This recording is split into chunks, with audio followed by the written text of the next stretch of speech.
When we work and act in a restorative way, it is based on 10 principles. We are going to look at 2 of these: relationships matter and be kind. Why do relationships matter? As human beings, we are hardwired for connection, and our relationships influence our quality of life. This is true for relationships both at work and in our personal life. Research supports that in work or educational settings, the impact of strong, trusting relationships are greater sense of well-being, increase in productivity, decrease in absences. Supportive relationships help us be more healthy and happy. But relationships are not always easy.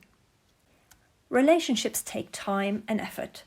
One way to illustrate this is to think of the start of a relationship as an empty jar between 2 people. Relationships are built in small steps, a bit like using marbles to fill up the jar.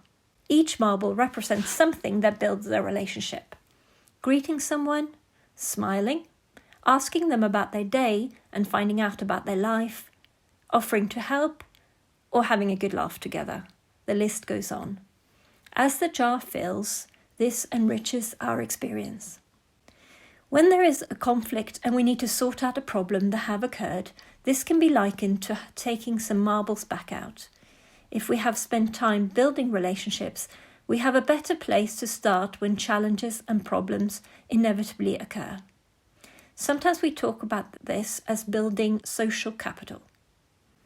Research by John Gottman shows that there needs to be 5 positive interactions for every negative in order for a relationship to stay healthy. Conflict is inevitable. It doesn't have to be negative. Conflicts indicate that there is a need for growth, and relationships are where we learn and develop as human beings. In order for this to happen, there needs to be good open communication between individuals and within the group. Working restoratively can help establish and support clear and safe channels of communication.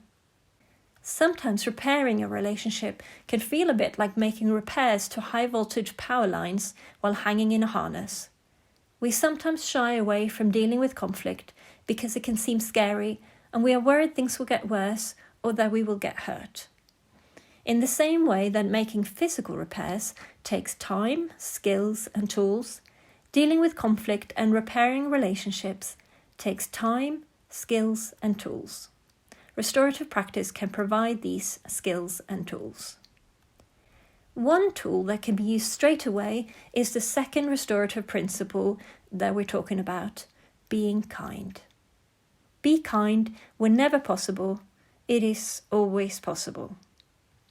This includes being kind to those around us and being willing to turn me into we and consider the needs of others. It also includes being aware of our own needs and being kind to ourselves. A useful way to evaluate how you are doing in your team, classroom, or family is to ask yourself the following questions. What can I see that shows that relationships are strong and kindness is practiced? What does it look like? What can I hear? What does it sound like when relationships matter and people are being kind? What do I feel? How do others around me feel? If you have any further questions, please contact the Restorative Practice team on rpeducation@gloucestershire.gov.uk.